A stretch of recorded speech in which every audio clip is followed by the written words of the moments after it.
In today's video, I'm going to teach you how to set up a new sheet in Smartsheet. We'll walk through taking an existing project sheet, adding it to the right workspace, and then adjusting a couple of key column settings so your new sheet is ready to use. First, open your browser and go to your Smartsheet account. From there, open the sheet that will act as your starting point. In this example, it's a copy of a project sheet. Make sure you're on the grid view so you can clearly see all of your columns and rows. Once the sheet is open, look toward the top of the screen for the area that's highlighted in the guide. This is usually where Smartsheet shows options like Move, Save as New, or Add to Workspace. Go ahead and click on that highlighted control. From the menu that appears, choose the relevant project or folder you want to use. In our case, we're selecting the option labeled First Project. This tells Smartsheet where this new sheet should belong so it's organized with the rest of your project assets and easy to find later. Next, choose the workspace where you want this sheet to live. Click Add to Workspace.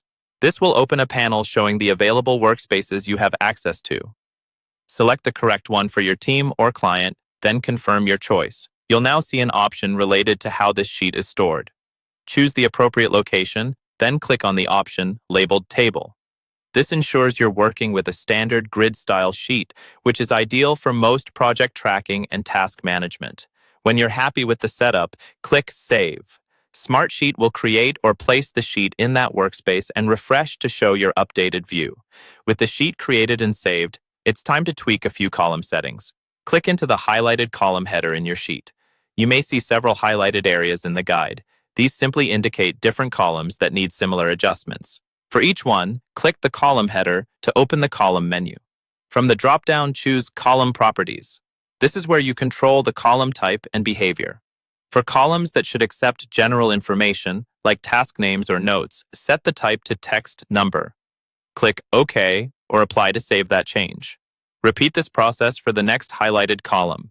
Click the header, open Column Properties, and adjust the type as needed, again choosing text number where you want flexible entry. Confirm each change before moving on. Once you've updated these column properties, your new Smartsheet is properly set up in the correct workspace, with key columns configured and ready for your team to start entering data.